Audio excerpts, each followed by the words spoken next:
Kemudian Allah mengatakan, yauma yanzurul mar'u ma qaddamat yadah.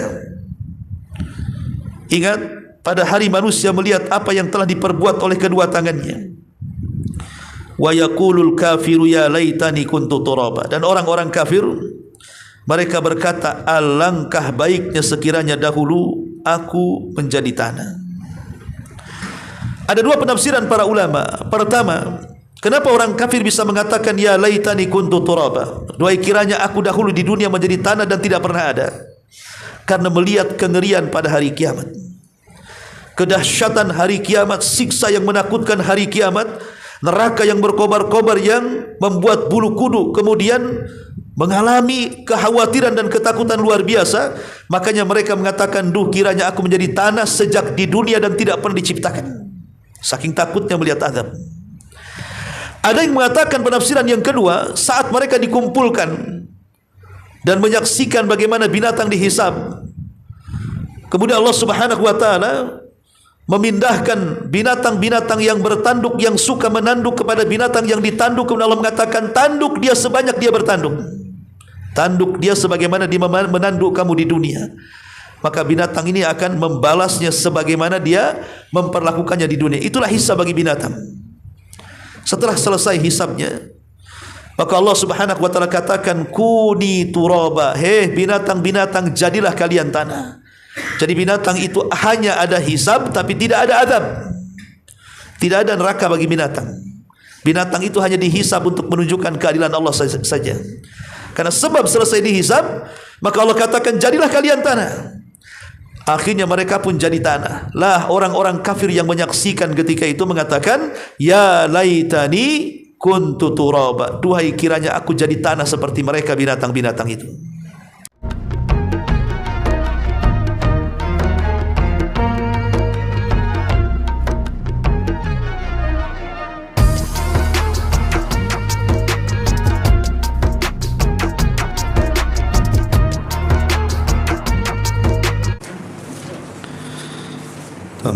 Bismillahirrahmanirrahim. Assalamualaikum warahmatullahi wabarakatuh.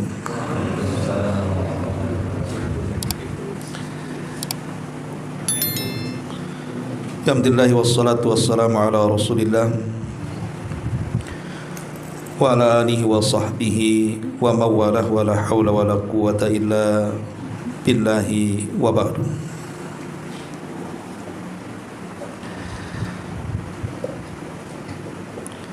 Baik, kita lanjutkan kajian kita, masih membahas tafsir dari surah An-Naba, dan kita masuk pada ayat ke-37 dan seterusnya. A'udzubillahi minasyaitonirrajim. Bismillahirrahmanirrahim. Rabbis samawati wal ardi wa ma bainahuma ar-rahman la yamlikuna minhu khitaba yauma yakumur ruhu wal malaikatu saffan la yatakallamuna illa man adina lahu ar-rahmanu wa qala sawaba dzalikal yaumul haqq faman syaa'a attakhadha ila rabbihi ma'aba inna anzarnakum adzaban qariban yauma yanzurul mar'u ma qaddamat yadahu wa yaqulul kafiru ya laitani kuntu turaba. Rabb yang memelihara langit dan bumi dan apa yang ada di antara keduanya, yang maha pemurah, mereka tidak dapat berbicara dengan Allah sama sekali. Pada hari ketika ruh dan para malaikat berdiri bersaf-saf, mereka tidak berkata-kata kecuali siapa yang telah diizinkan kepadanya oleh Rabb yang maha pemurah, dan ia mengucapkan kata-kata yang benar. Kecuali siapa yang telah diberikan izin kepadanya oleh Rabb yang maha pemurah, dan ia mengucapkan kata yang benar. Itulah hari yang pasti terjadi. Maka barang siapa yang menghendaki, niscaya ia menempuh jalan kembali kepada Rabbnya. Sungguh kami telah memperingatkan kepadamu siksa yang dekat pada hari manusia melihat apa yang telah diperbuat oleh kedua tangannya. Dan orang-orang kafir berkata, alangkah baiknya sekiranya aku dahulu adalah tanah. Baik,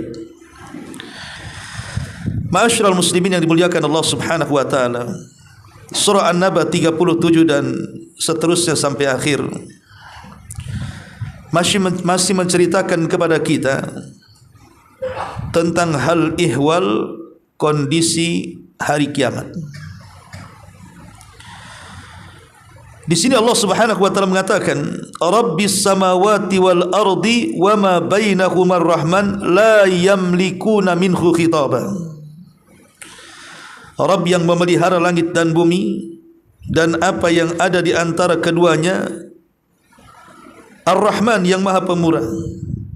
La yamlikuna minhu khitaba.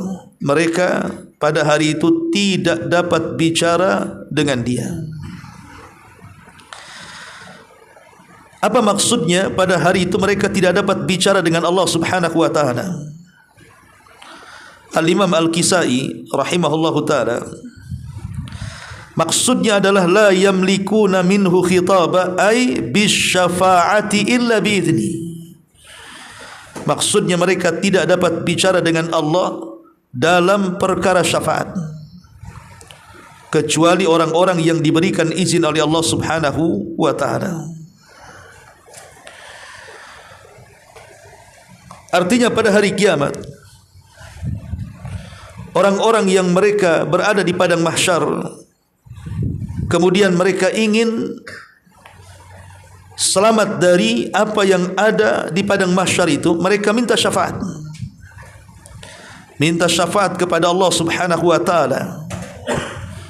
Tetapi Allah Subhanahu wa taala tidak mengizinkan mereka bicara kecuali orang-orang yang diizinkan Allah. Siapa orang-orang yang diizinkan Allah ini? Tentu hanya para nabi. Makanya manusia datang kepada para nabi. Datang mereka kepada Nabi Adam alaihi salatu wassalam dan mengatakan, anta abul bashar, engkau kan bapaknya manusia. Isfa' lana ila rabbik, mintalah syafaat kepada Rabbmu. Ala tara ila ma nahnu fih, tidakkah kau melihat kami dengan penuh iba? Lihat kondisi kami. Kami kesusahan, matahari didekatkan, keringat bercucuran, kami kesusahan. Mintalah syafaat kepada Rabbmu untuk kami.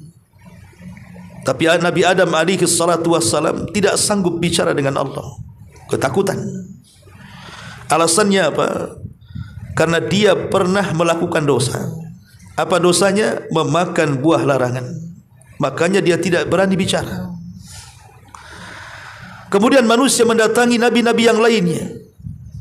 Mereka datang kepada Nabi Allah Ibrahim alaihi salatu wassalam. Ibrahim pun sama, tidak sanggup untuk bicara dengan Allah. Karena dia pun pernah melakukan dosa, pernah berdusta 3 kali. Sehingga Nabi Ibrahim alaihi salatu wassalam pun tidak bisa apa-apa, tidak sanggup bicara dengan Allah Subhanahu wa taala. Kemudian mereka mendatangi Musa alaihi salatu wassalam. Musa juga sama, memberikan alasan tidak sanggup bicara dengan Allah Subhanahu wa taala karena Musa pernah melakukan dosa. Apa dosanya Musa? Membunuh kaum Kipti yang sedang berkelahi dengan anak muda Bani Israel. Kemudian akhirnya mereka datang kepada Nabi Isa alaihi salatu wassalam. Isa tidak menyebutkan dosanya, tapi Isa pun tidak berani berbicara dengan Allah. Dia hanya menyarankan, datanglah kepada Muhammad sallallahu alaihi wasallam. Akhirnya mereka pun datang kepada Nabi kita Muhammad sallallahu alaihi wasallam dan mereka meminta agar Rasul kita datang menghadap Allah dan meminta syafaat untuk mereka. Maka Nabi sallallahu alaihi wasallam mengatakan, ana laha, akan kucoba. Maka Nabi kemudian menghadap Allah, sujud dengan sujud yang lama di bawah arsy-Nya, dan terus memanjatkan doa kepada Allah Subhanahu wa taala sampai akhirnya Allah memberikan izin untuk bicara. Di sini Allah Subhanahu wa taala mengatakan la yamlikuna minhu khitaba. Artinya mereka tidak dapat bicara dengan Allah kecuali orang yang Allah izinkanlah. Orang yang Allah izinkan salah satunya adalah Rasul kita Muhammad sallallahu alaihi wasallam. Maka ketika Allah Subhanahu wa taala melihat Rasul sedang sujud dengan sujud yang lama, maka Allah mengatakan irfa ra'saka ya Muhammad sal tu'ta qul tusma ishfa tushaffa. Angkat kepalamu, minta kau diberi, katakan kau didengar, minta syafaat ku beri kau syafaat. Ketika itu Nabi sallallahu alaihi wasallam meminta 7 syafaat kepada Allah Subhanahu wa taala. Ma'asyiral muslimin yang dimuliakan Allah Subhanahu wa taala. Ini penafsiran yang pertama dari Al-Imam Al-Kisai rahimahullahu taala. Ada juga yang mentafsirkan maksudnya aradal kuffaru la yamlikuna minhu khitaba fa ammal mu'minin fayashfa'un atau fayushfa'un. Maksudnya adalah mereka yang tidak dapat bicara dengan Allah, maksudnya orang-orang kafir. Mereka tidak sanggup berbicara dengan Allah ketika itu karena ketakutan. Adapun orang-orang yang beriman, maka mereka akan diberikan syafaat. Syafaat oleh Allah Subhanahu wa taala setelah Allah izinkan kepada mereka. Jadi maksudnya la yamlikuna minhu khitaba ini bicara soal syafaat dan syarat mendapatkan syafaat 2. 1 izin dari Allah, yang kedua redha dari Allah Subhanahu wa taala. Kemudian Allah Subhanahu wa taala mengatakan yauma yaqumur ruhu wal malaikatu saffa. Pada hari ketika ruh dan para malaikat berdiri bersaf-saf. Siapa ruh di sini? Ada yang mengatakan bahwa ruh yang ikut bersaf-saf bersama para malaikat, berkata Abdullah bin Mas'ud radhiyallahu an, maksudnya adalah malakun fis sama'ir rabi'ati. Dia adalah malaikat yang menetap di langit keempat. Dan malaikat ini a'zam minas samawati wa minal jibali wa minal malaikati yusabbihullaha kulla yawmin 12 alaf tasbihatan. Yakhluqullahu min kulli tasbihatin malakan minal malaikah yaji'u yaumal qiyamah saffan wahida. Jadi maksudnya ruh di sini adalah malaikat yang berada di langit keempat. Fisiknya lebih besar dibandingkan langit, bahkan dibandingkan gunung-gunung. Bahkan di antara malaikat yang menempati di langit keempat ini ada yang bertasbih kepada Allah setiap hari sebanyak 200.000 tasbih, di mana Allah Subhanahu wa taala menciptakan dari setiap tasbih itu 1 malaikat yang kelak akan datang pada hari kiamat. Merekalah yang kemudian bersab-sab mengelilingi di padang mahsyar. Ini satu penafsiran. Penafsiran yang kedua, maksudnya ruh di sini artinya khalqun min khalqillah fi surati bani Adam. Mereka adalah makhluk lain. Mereka bukan malaikat, mereka bukan manusia, tapi dibentuk seperti manusia. Bahkan Imam A'mash rahimahullahu taala mengatakan besarnya melebihi para malaikat berkali-kali lipat dan mereka memiliki tangan dan kaki. Sekali lagi, mereka bukan malaikat, mereka bukan jin, mereka bukan manusia. Lalu mereka siapa? Makhluk lain yang Allah ciptakan yang kita tidak tahu. Bukankah Allah mengatakan wa yakhluqu ma yasha'u wa yakhtar? Allah menciptakan sekehendaknya. Makhluk yang kita tidak tahu rupanya seperti apa. Yang jelas dia bukan manusia, dia bukan jin, dia bukan malaikat. Makhluk lain punya tangan dan punya kaki, lebih besar dibandingkan malaikat itu sendiri bentuknya. Itulah yang dimaksud dalam ayat ini ruh yang akan membuat saf pada hari kiamat. Ini menurut penafsiran A'mash. Kemudian Abdullah bin Abbas radhiyallahu anhuma, maksud ruh di sini maksudnya adalah arwahun nas, ruh-ruh manusia. Jadi saat Allah Subhanahu wa taala membangkitkan manusia dari kubur-kubur mereka, awalnya Allah Subhanahu wa taala menurunkan hujan. Kemudian hujan ini setiap tetesnya akan mengenai setiap tulang ekor manusia yang dipendam di dalam tanah. Dari tulang ekor inilah Allah Subhanahu wa taala kemudian menciptakan ulang manusia. Setelah Allah Subhanahu wa taala menciptakan ulang manusia, dikembalikan mulai dari kepala sampai kaki, maka Allah Subhanahu wa taala keluarkan jasad-jasad mereka dari tanah, kemudian dilempar ke permukaan. Wa alqat ma fiha wa takhallat. Dan kami lempar mereka ke permukaan. Wa ukhrijatil ardu athqalaha. Dan kami keluarkan beban-beban berat yang ada di bumi, maksudnya jasad-jasad manusia ke mana? Ke permukaan bumi. Lah sejak itulah Allah Subhanahu wa taala perintahkan ruh yang disimpan di dua tempat. Kalau ruhnya orang-orang yang beriman ditempatkan di Iliyin, di sorga yang paling tinggi. Kalau ruhnya orang kafir, mereka ditempatkan di Sijin, di neraka yang paling dasar. Maka dilepas oleh Allah Subhanahu wa taala seluruh arwah manusia itu. Akan tetapi sebelum arwah ini masuk ke jasad-jasad, maka mereka dibariskan oleh Allah Subhanahu wa taala bersama para malaikat. Inilah maksudnya yauma yakumur ruhu wal malaikatu saffan. Pada hari itu ruh dan para malaikat berdiri bersaf-saf. Jadi ruh yang akan masuk ke jasad-jasad manusia saat dibangkitkan itu, sebelum dibangkitkan mereka akan dibariskan dulu bersama para malaikat. Baru setelah itu Allah perintahkan ruh itu masuk ke jasad-jasadnya masing-masing. Maka terjadilah yaumul ba'thi wan nusyur, hari kebangkitan dan hari dikumpulkannya manusia di padang mahsyar. Ma'asyiral muslimin yang dimuliakan Allah Azza wa Jalla, ini juga satu penafsiran dari Sufyan dari Dhahhak rahimahullahu taala. Ada juga maksudnya adalah ruh di sini maksudnya Jibril.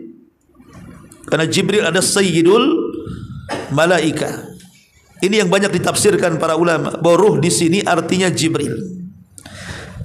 Lalu kenapa kemudian Jibril tidak dimasukkan dalam kategori malaikat? Bukankah Jibril bagian daripada malaikat? Kenapa pula dipisah? Dalam bahasa Quran disebut dzikrul am ba'dal khassah namanya. Menyebutkan perkara umum setelah yang khusus, dan itu menunjukkan agungnya Jibril. Dia bukan sekedar malaikat biasa. Dia adalah pemimpin para malaikat, memiliki 600 sayap, yang satu sayap terbentang antara barat dan timur, saking besarnya. Dan dia adalah sayyidul malaika, pemimpinnya para malaikat. Yauma yakumur ruh, pada hari ketika Jibril wal malaikatu dan para malaikat yang lain saffan, mereka membentuk saf bersaf. La yatakallamun, mereka tidak berkata-kata, illa man adzina lahur rahman, kecuali sesiapa yang diberikan izin kepadanya oleh Ar-Rahman, Tuhan yang Maha Pemurah. Wa qala shawaba, dan ia mengucapkan kata-kata benar. Kalau seandainya para malaikat saja tidak sanggup bicara, karena memang hari itu adalah hari yang sangat menegangkan dan menakutkan, sampai para malaikat semua bungkam. Tidak ada yang berani bicara di hadapan Allah Subhanahu wa taala, karena hari itu sangat menakutkan, apatah lagi manusia. Sementara malaikat saja yang tidak pernah bermaksiat kepada Allah tidak sanggup bicara pada hari itu, apalagi manusia. Ma'asyiral muslimin yang dimuliakan Allah Subhanahu wa taala, Ikrimah, seorang ahli tafsir, ketika memberikan catatan illa man adzina lahur rahman wa qala shawaba, kecuali siapa yang telah diberikan izin kepadanya oleh Tuhan yang Maha Pemurah dan ia mengucapkan kata-kata yang benar, maksudnya adalah akan lewat dengan sebagian manusia dari penduduk neraka. Jadi ada akan lewat sebagian manusia atau sekelompok manusia yang diponis masuk neraka melewati para malaikat yang sedang berbaris-baris. Jadi malaikat yang sedang berbaris-baris tadi, tiba-tiba kemudian manusia yang sudah diponis masuk neraka ini, gerombolan-gerombolan manusia yang layak masuk neraka, lewat di hadapan para malaikat. Maka malaikat mengatakan, aina tadhhabuna bihaula. Maka malaikat satu dengan yang lainnya saling bicara. Mau pergi ke mana mereka itu? Mau dibawa ke mana mereka ini? Fayuqal, maka dikatakan ilan nar, mereka akan dimasukkan ke dalam neraka. Fayaqulun, maka sebagian para malaikat mengatakan, bima kasabat aydihim wa ma zalamahumullah. Tentu mereka masuk neraka karena ulah tangan-tangan mereka dan Allah tidak pernah zalim kepada mereka. Kemudian di sisi lain ada sekelompok orang yang digiring tetapi diarahkan ke surga. Maka malaikat yang kemudian sedang berbaris-baris menyaksikan dan mengatakan, aina tadhhabuna bihaula, hendak pergi ke mana mereka yang satu ini? Fayaqulun, maka malaikat yang menggiring mengatakan, ilal jannah, mereka akan dimasukkan ke dalam surga. Fayaqulun, maka malaikat yang lain mengatakan, bi rahmatillahi dakhaltumul jannah, ingat dengan rahmat Allah kalian masuk surga. Maka dikatakan, fayu'dzanu lahum fil kalam, maka ketika itu mereka diizinkan untuk bicara. Maka ketika itu diizinkan untuk bicara. Itulah yang mengatakan illa man adzina lahur rahman wa qala shawaba. Dan yang dimaksud shawab di sini artinya at-tauhid. Jadi orang-orang yang mereka diizinkan oleh Allah Subhanahu wa taala kemudian berkata-kata dengan kata-kata yang benar, maksudnya adalah kata-kata la ilaha illallah. Ketika di dunia mereka mentauhidkan Allah, maka di akhirat mereka berhak bicara dengan tauhid. Ma'asyiral muslimin yang dimuliakan Allah Subhanahu wa taala, Allah mengatakan dzalikal yaumul haq, itulah hari yang pasti terjadi. Faman syaa'a attakhadha ila rabbih ma'aba, maka barang siapa yang menghendaki niscaya ia menempuh jalan kembali kepada Rabbnya. Maksudnya adalah dengan amal saleh, dengan kebaikan, dengan kejujuran, mereka akan kembali kepada Allah Subhanahu wa taala. Kemudian Allah tutup ayatnya, inna anzarnakum adzaban qariba, sesungguhnya kami telah memperingatkan kepadamu hai orang-orang kafir siksa yang dekat. Maksudnya hari kiamat. Tetapi apa yang terjadi, orang-orang kafir tidak yakin adanya kiamat, tidak yakin adanya kehidupan setelah kematian, tidak yakin adanya hisab, timbangan dan yang semacamnya. Kemudian Allah mengatakan yauma yandurul mar'u ma qaddamat yadah, ingat pada hari manusia melihat apa yang telah diperbuat oleh kedua tangannya. Wa yaqulul kafiru ya laitani kuntu turaba, dan orang-orang kafir mereka berkata, alangkah baiknya sekiranya dahulu aku menjadi tanah. Ada dua penafsiran para ulama. Pertama, kenapa orang kafir bisa mengatakan ya laitani kuntu turaba, duhai kiranya aku dahulu di dunia menjadi tanah dan tidak pernah ada? Karena melihat kengerian pada hari kiamat, kedahsyatan hari kiamat, siksa yang menakutkan hari kiamat, neraka yang berkobar-kobar yang membuat bulu kudu kemudian mengalami kekhawatiran dan ketakutan luar biasa. Makanya mereka mengatakan, duh kiranya aku menjadi tanah sejak di dunia dan tidak pernah diciptakan, saking takutnya melihat azab. Ada yang mengatakan penafsiran yang kedua, saat mereka dikumpulkan dan menyaksikan bagaimana binatang dihisab, kemudian Allah Subhanahu wa taala memindahkan binatang-binatang yang bertanduk, yang suka menanduk kepada binatang yang ditanduk. Kemudian Allah mengatakan, tanduk dia sebanyak dia bertanduk, tanduk dia sebagaimana dia menanduk kamu di dunia. Maka binatang ini akan membalasnya sebagaimana dia memperlakukannya di dunia. Itulah hisab bagi binatang. Setelah selesai hisabnya, maka Allah Subhanahu wa taala katakan, kuni turaba, hei binatang-binatang jadilah kalian tanah. Jadi binatang itu hanya ada hisab tapi tidak ada azab, tidak ada neraka bagi binatang. Binatang itu hanya dihisab untuk menunjukkan keadilan Allah saja. Karena sebab selesai dihisab, maka Allah katakan jadilah kalian tanah. Akhirnya mereka pun jadi tanah. Lah orang-orang kafir yang menyaksikan ketika itu mengatakan, ya laitani kuntu turaba, duhai kiranya aku jadi tanah seperti mereka binatang-binatang itu. Ma'asyiral muslimin yang dimuliakan Allah Subhanahu wa taala, lihat bagaimana kengerian hari kiamat. Ada manusia-manusia pada hari kiamat itu yang sama sekali tidak akan diajak bicara oleh Allah Subhanahu wa taala. Maksud tidak diajak bicara itu, maksudnya ada yang mengatakan ya sama sekali tidak diajak bicara, dan itu bentuk kehinaan. Kemudian yang kedua, ada yang mengatakan diajak bicara tetapi bukan pembicaraan yang baik. tapi pembicaraan yang tidak baik. Siapa mereka? Pertama, mereka adalah sebuah kaum yang memiliki ilmu pengetahuan, membaca Al-Quran, paham dengan sunnah, tapi mereka menyembunyikan kebenaran. Maka mereka kelompok yang tidak akan diajak bicara, sebagaimana surah Al-Baqarah 174 sampai 175. Innal ladzina yaktumuna ma anzalallahu minal kitab wa yashtaruna bihi thamanan qalila ulaika ma ya'kuluna fi butunihim illa nar wa la yukallimuhumullahu yaumal qiyamah. Sesungguhnya orang-orang yang menyembunyikan apa yang Allah turunkan dari Al-Quran dan mereka memperjualbelikan dengan harga yang murah, mereka itulah orang-orang yang akan memakan api neraka di perut-perut mereka dan Allah tidak akan bicara dengan mereka.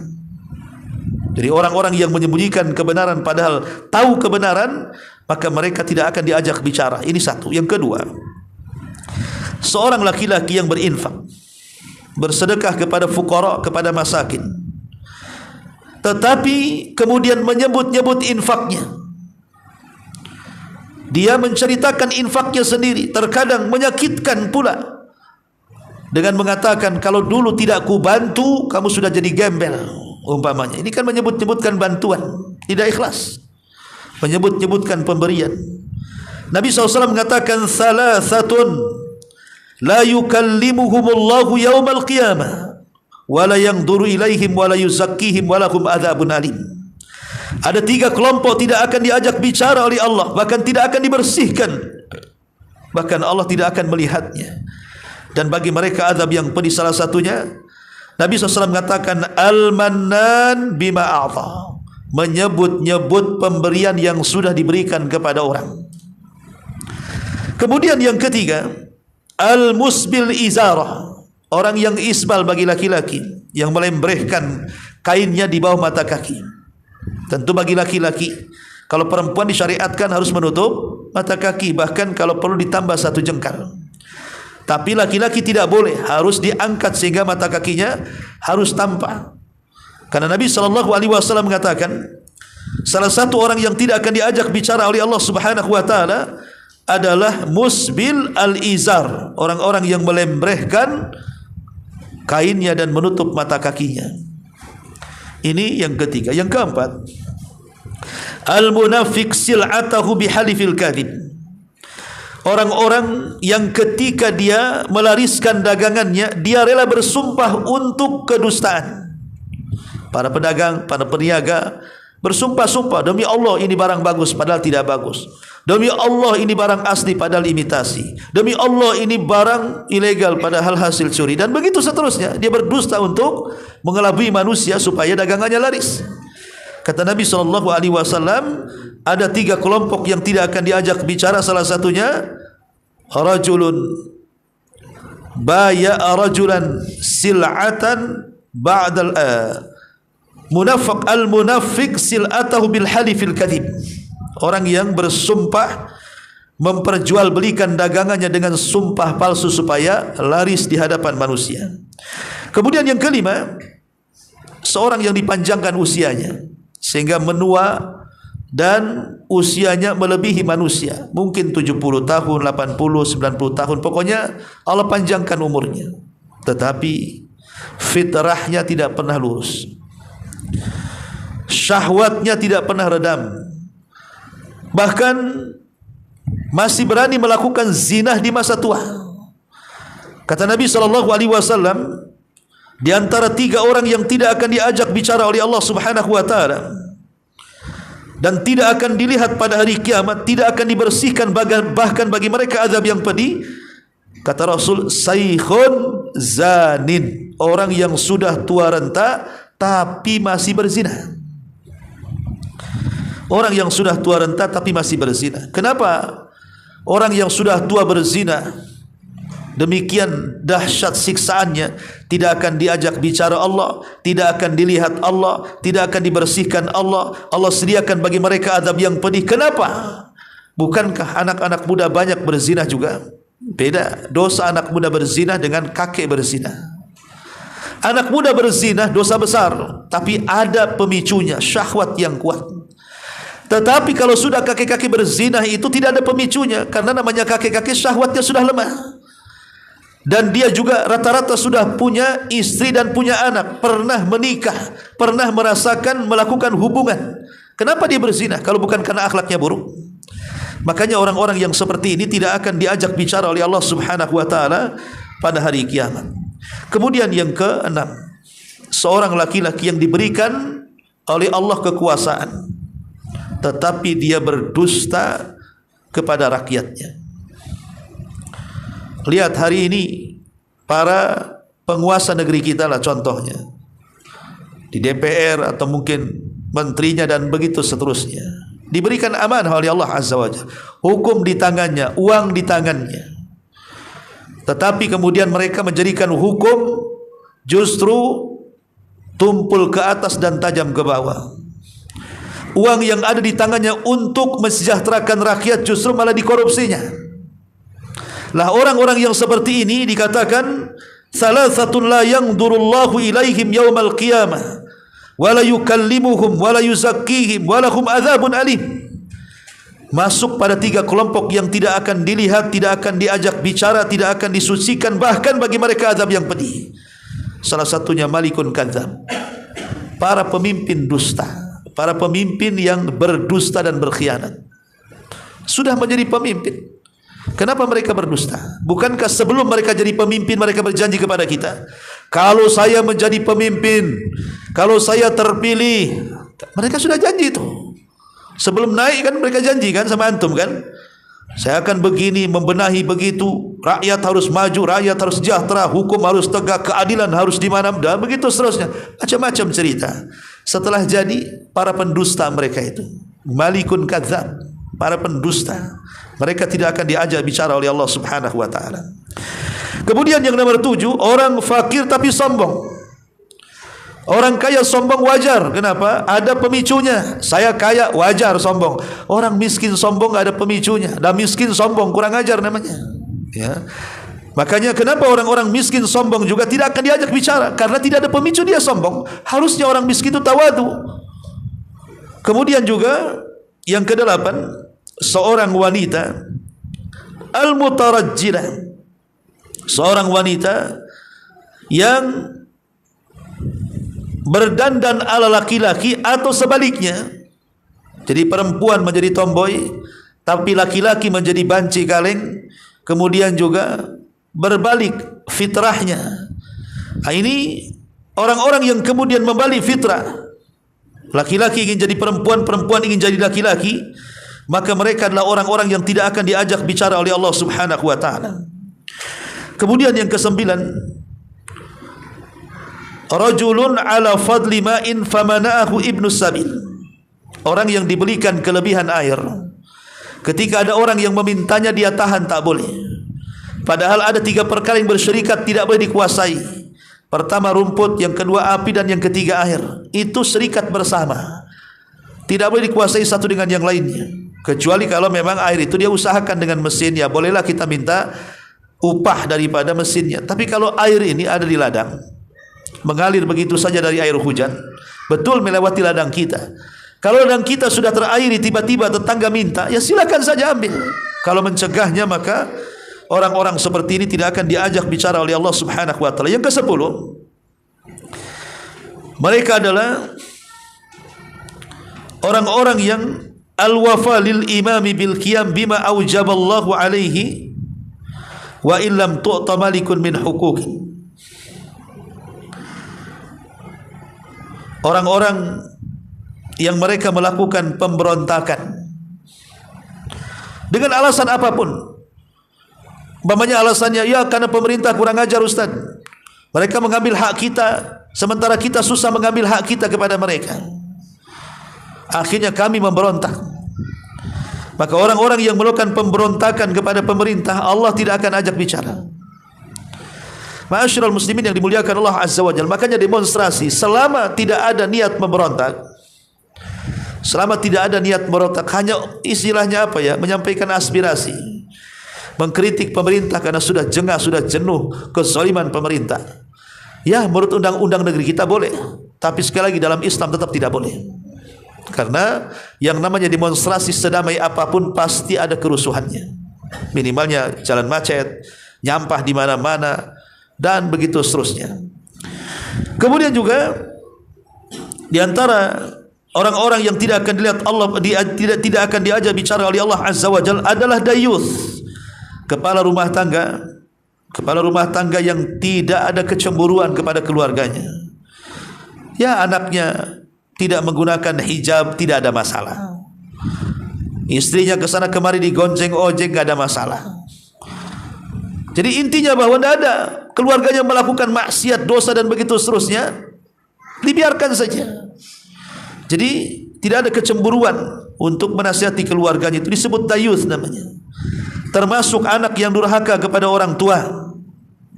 Termasuk anak yang durhaka dengan orang tua, maka mereka juga terancam tidak akan diajak bicara oleh Allah Subhanahu wa taala. Termasuk juga mengambil harta manusia dengan cara batil.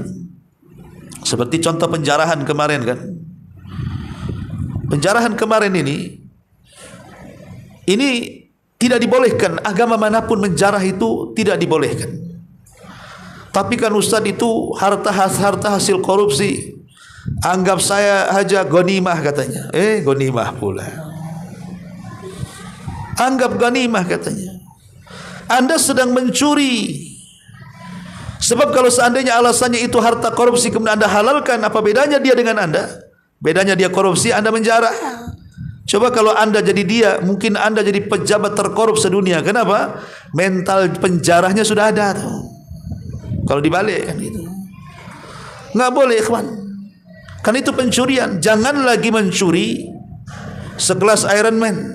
Berapa itu harganya? Apalagi jam 11 miliar. 1/4 dinar, 1,5 juta lebih lah, 1/4 dinar itu sudah boleh dipotong tangan. Kan had potong tangan itu 1/4 dinar. 1 dinar itu 4,5 gram. Kalau dibagi 4 lah kan itu 1/4-nya. Ya kalau umpamanya 1 gramnya itu 1 juta, berarti sudah 1,5 juta lah, 1,5 gram. Itulah 1/4 dinar. Itu sudah dipotong tangannya itu dalam Islam tuh. Masyaallah muslimin yang dimuliakan Allah Azza wa Jalla, intinya bahwa tidak boleh melakukan penjarahan, karena itu sama dengan perampokan, sama dengan pencurian. Walaupun tentu korupsi dengan pencuri berbeda, harus dibedakan ya. Mencuri ini dia mengambil harta yang harta ini disimpan baik-baik oleh pemiliknya. Emas dalam berangkas, kemudian uang dalam kotak, mobil dalam garasi, itu namanya tersimpan. Kemudian kita ambil, itu namanya mencuri. Kalau korupsi tidak, uangnya tidak tersimpan, uangnya dia pegang. Cuman uang ini milik negara, dipegang sama kita, bukan orang yang pegang. Kalau mencuri uang orang kita ambil, itu namanya mencuri. Ini uangnya ada di tangan kita. Cuman uang ini bukan uang kita, uang negara. Karena jabatan kita ambil. Itu namanya korupsi itu. Makanya dibedakan hukumannya. Kalau mencuri itu potong tangan. Kalau korupsi tidak ada hukumannya. Tetapi walaupun tidak ada hukumannya, dia masuk kepada bab ta'zir. Ta'zir itu adalah kebijakan pemerintah. Kalau pemerintah mengatakan hukum mati, tidak ada masalah, tidak berdosa. Karena tidak ada hukum hududnya masalahnya. Lain dengan orang berzina yang sudah menikah rajam, orang mabuk cambuk 80 kali. Orang yang memfitnah perempuan baik-baik berzina cambuk 80 kali. Orang yang mencuri potong tangan, kan jelas tuh hududnya kan. Tapi korupsi ini nggak ada hududnya, sehingga hukumannya bisa berat bisa ringan. Tergantung kebijakan. Berani nggak pemerintah kemudian membuat undang-undang terhadap koruptor? Kalau berani pamannya koruptor ini dihukum mati, tidak ada masalah dalam Islam. Kan itu bagian daripada ta'zir. Karena korupsi jauh lebih besar dosanya dibandingkan mencuri. Itu perbedaannya menurut ulama fikih. Intinya ma'asyiral muslimin yang dimuliakan Allah Azza wa Jalla, jadi orang-orang seperti yang disebutkan adalah orang yang tidak akan diajak bicara, baik secara zahir ataupun mungkin diajak bicara tetapi pembicaraan yang tidak baik bagi mereka pada hari kiamat. Nauzubillah. Wallahu a'lam bishawab. Ini sampai di sini saja, berarti sudah selesai pembahasan tafsir surah An-Naba, dan insyaallah kita lanjut pada juz ke-29. Subhanakallah bihamdika asyhadu an la ilaha illa anta astaghfiruka wa atubu ilaik. Allahu taala alam. Assalamualaikum warahmatullahi wabarakatuh.